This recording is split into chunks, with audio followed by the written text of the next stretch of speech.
Sarah stared at the bathroom scale, its digital display mocking her with the same number she'd seen for months. 3 failed diets this year, countless hours at spin class, and still her reflection showed the puffiness around her eyes, the way her favorite jeans cut into her waist. At 34, she felt like she was aging in fast forward, while everyone around her seemed to have cracked some secret code. The morning ritual felt mechanical now. Protein shake, pre-workout supplement, checking her fitness app for motivation that never came. Her phone buzzed with notifications from wellness influencers promising transformation in 30 days. But Sarah's body felt like it was stuck in permanent rebellion mode. Walking to the subway, she noticed Yuki from accounting sitting peacefully on the train, somehow looking rested despite working the same brutal hours at their Manhattan consulting firm. While Sarah clutched her 3rd coffee of the day, Yuki seemed content with what looked like simple green tea in a small thermos. There was something almost meditative about the way she held the cup, both hands wrapped around it, taking deliberate sips.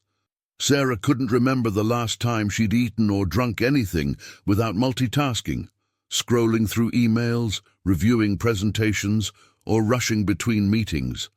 Even her lunches were consumed standing up, often just granola bars or whatever the office cafeteria was serving that day.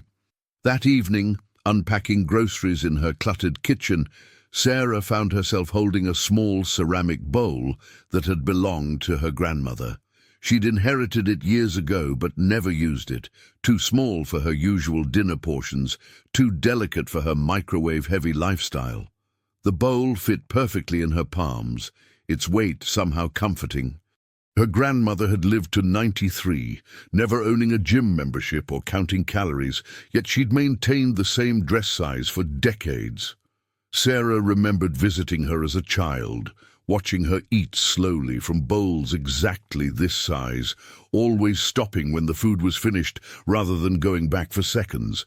Standing in her kitchen, surrounded by half-empty protein powder containers and diet books, Sarah wondered if she'd been approaching everything wrong. Maybe the answer wasn't in the next workout program or elimination diet. Maybe it was hidden in something much simpler, something her grandmother had known instinctively. She rinsed the small bowl and placed it on her counter, not sure why, but feeling like she wanted to see it there tomorrow morning. Word count, Part 1, 426. If you've ever felt tired even after a full night of sleep, or frustrated with diets that don't last, tell us in the comments which part of this story feels familiar. And stay with us for the next chapters. The next morning, Sarah found herself reaching for the small bowl instead of her usual oversized cereal dish. It looked almost comically tiny, filled with oatmeal, but she decided to eat it slowly, the way she remembered her grandmother doing. Sitting at her kitchen table, instead of standing over the sink, she noticed flavors she'd been missing, the nuttiness of the oats, the sweetness of berries. At work, she mentioned the bowl to Yuki during their coffee break. Yuki's eyes lit up with recognition. In Japan, we have a saying, hara hachi bu. It means eat until you're 80% full. My mother always served meals in small dishes, and we learned to pay attention to satisfaction rather than emptiness. Sarah had never considered that hunger and satisfaction might be different signals. She'd been trained to clean her plate, to push through hunger with willpower, to measure success by restriction rather than awareness. "But don't you get hungry?" Sarah asked. "Sometimes," Yuki smiled. "But I've learned the difference between true hunger and habit hunger. Also, we eat more slowly. It takes 20 minutes for your brain to register fullness. Most Americans finish eating before their body knows it's satisfied." That evening, Sarah used the bowl again for dinner, a small portion of pasta with vegetables. Halfway through, she set down her fork and waited, something she'd never done before. To her surprise, she felt satisfied, not deprived. Her stomach felt comfortable rather than stretched. Over the following weeks, she began noticing other details about Yuki's daily routine. The way she packed her lunch in multiple small containers, creating variety without volume. how she never ate while walking or working, always taking a proper break, even if just for 10 minutes. The deliberate pause she took before starting any meal, as if mentally preparing her body for nourishment. Sarah started experimenting with these observations. She moved her phone to another room during meals, fighting the urge to scroll through social media. She chewed more slowly, actually tasting her food instead of mechanically consuming it. The small bowl became her measuring tool, not restrictive, but mindful. Her friend Jessica noticed the changes during their weekly dinner out. "You're eating weird lately," Jessica observed, watching Sarah put down her fork between bites. "Are you on some new diet?" "Not exactly," Sarah replied, though she couldn't quite articulate what she was doing differently. That night, washing the small ceramic bowl, Sarah realized her relationship with food was shifting in ways she hadn't expected. She wasn't counting calories or measuring macros, but she was becoming aware of sensations she'd been ignoring for years. Word count. Part 2. 442. 3 weeks into using the small bowl, Sarah noticed her energy felt more stable throughout the day. The afternoon crashes that used to send her searching for sugar or caffeine were becoming less frequent. Her jeans felt looser, though she hadn't weighed herself. The scale had started to feel irrelevant compared to how her body actually felt. At her quarterly health checkup, Dr. Martinez reviewed her blood work with raised eyebrows. "Your fasting glucose is better than it's been in 2 years," she said, "and you've lost 8 pounds since your last visit.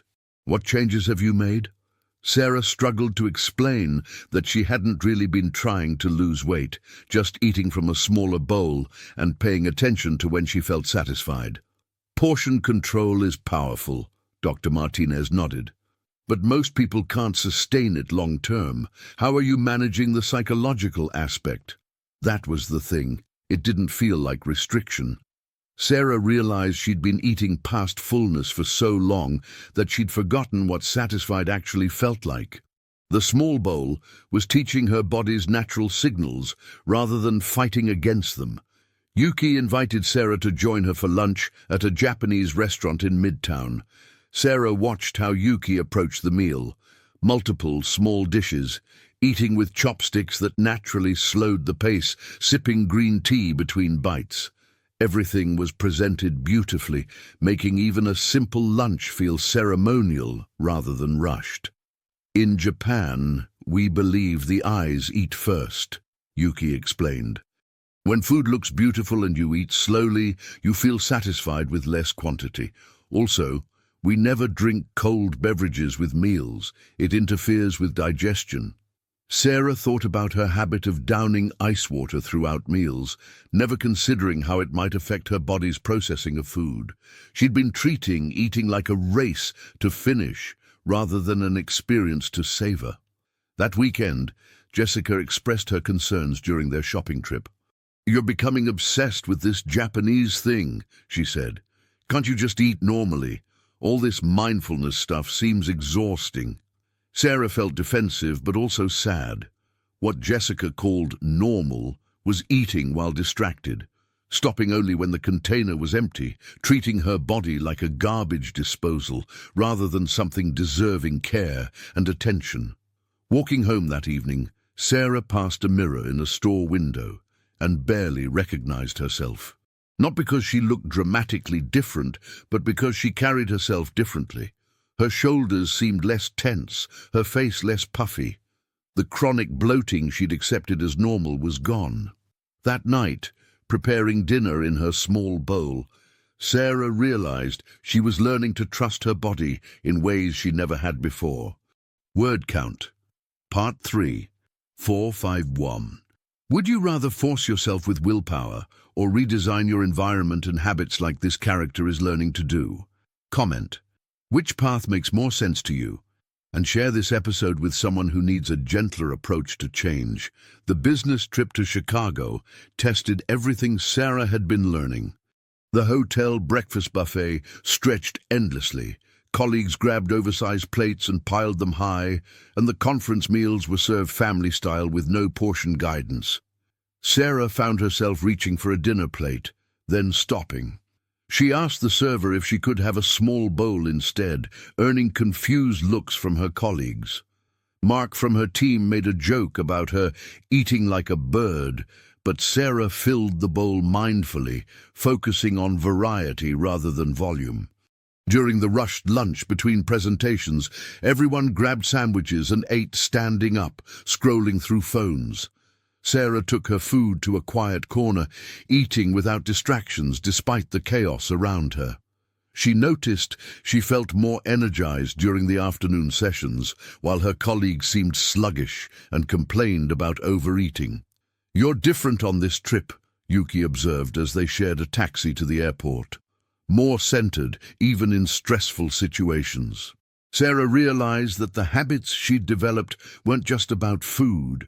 They were about creating moments of calm and awareness throughout her day. The small bowl had become a symbol of treating herself with care rather than efficiency. Back in New York, Sarah faced a bigger challenge. Her mother was visiting for the weekend, bringing her usual commentary about Sarah's appearance and lifestyle choices. At their traditional Sunday brunch, her mother watched Sarah eat from the small portions she'd chosen. "Are you sick?" her mother asked. "You're barely eating anything. This is why you can't keep weight off. You starve yourself and then binge later." Sarah felt the familiar shame rising, the voice that told her she was broken, that her body couldn't be trusted. But she also noticed something new, a quiet confidence in what her body was telling her. She felt satisfied, not deprived. Her energy was stable, not frantic. "I'm learning to eat until I'm satisfied, rather than until I'm full," Sarah explained gently. "It's actually helping me feel better." Her mother looked skeptical, launching into stories about other family members who'd tried weird diets and failed. But Sarah found herself less reactive to the criticism. She'd been carrying her grandmother's bowl in her purse, using it at restaurants and family meals, and it had become an anchor to her own body's wisdom rather than external opinions. That evening, after her mother left, Sarah sat in her kitchen holding the small ceramic bowl. She thought about her grandmother, who had lived through the Depression when food was scarce, who had learned to appreciate and savor rather than consume mindlessly. Maybe what felt like restriction to her mother's generation felt like abundance when approached with gratitude and attention. The bowl had taught her that enough was actually enough. Word count, part 4, 469. 6 months after that first morning with the small bowl, Sarah sat in Dr. Martinez's office reviewing her latest lab results. Her inflammatory markers had decreased significantly. Her cholesterol levels had improved, and she'd lost 22 pounds without ever feeling like she was dieting. "I have to ask," Dr. Martinez said, leaning forward with genuine curiosity.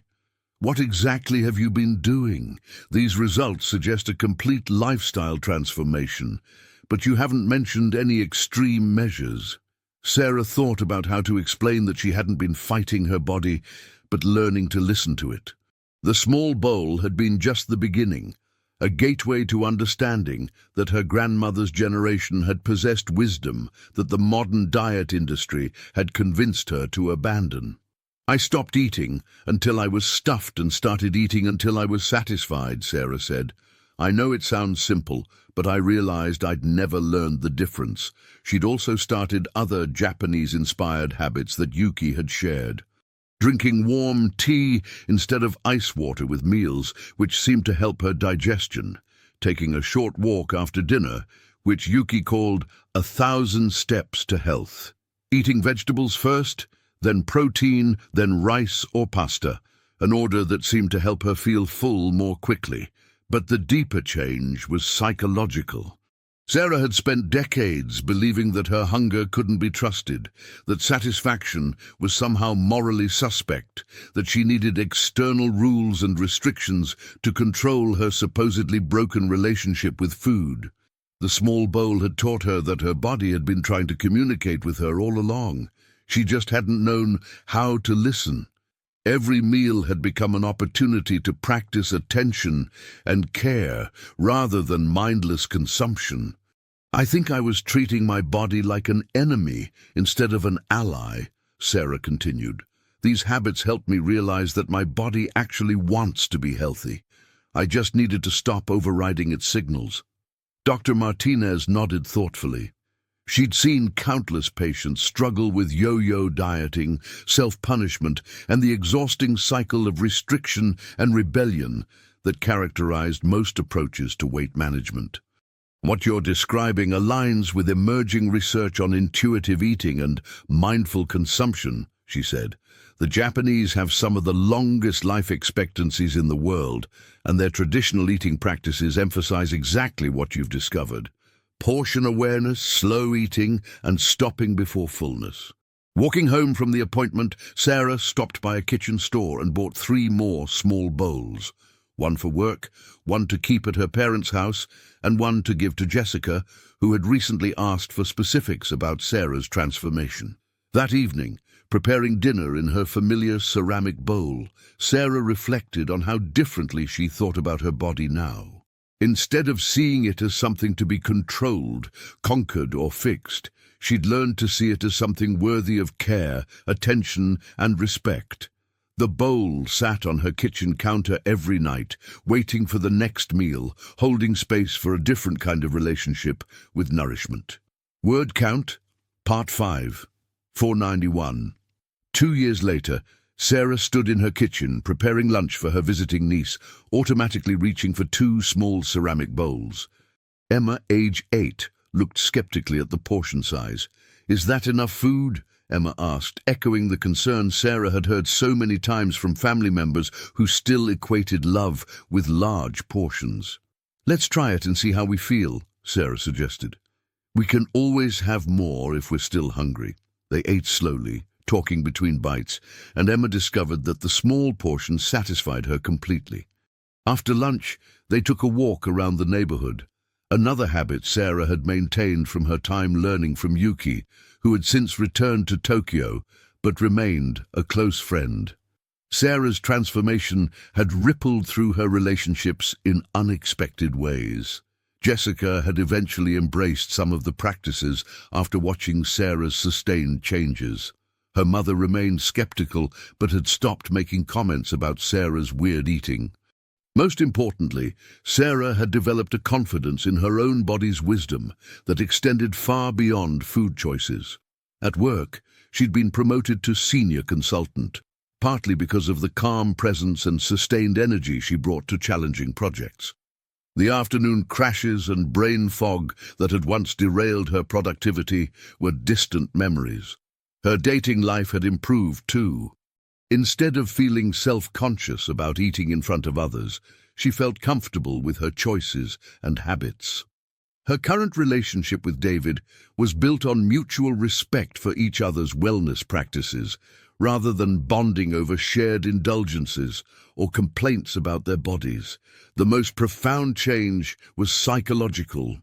Sarah had spent her 20s and early 30s believing that her body was broken, that she lacked willpower, that she needed external systems to control her supposedly defective relationship with food and weight. The small bowl had taught her that the problem was never her body. It was a culture that had trained her to ignore her body's natural feedback systems. Dr. Martinez had used Sarah's case in a presentation about sustainable health changes. The key insight wasn't about Japanese culture specifically, but about how traditional eating practices from many cultures emphasized satisfaction over consumption, quality over quantity, and awareness over distraction. That evening, washing the familiar ceramic bowl that had started everything, Sarah thought about her grandmother. She'd finally understood what she'd witnessed as a child. Not restriction or deprivation, but a deeply respectful relationship with nourishment that honored both pleasure and sufficiency. The bowl dried on her counter, ready for tomorrow's meals, carrying within its simple form the accumulated wisdom of cultures that had never forgotten what Sarah's generation had been taught to ignore. That the body, when listened to with attention and care, knows exactly what it needs. In Word Count, Part 6, 458. If this story reminded you that real transformation comes from small habits repeated over time, not from overnight fixes, subscribe to the channel, tell us which country you watch from, and invite someone to start this journey with you in the next story. Total word count 2737.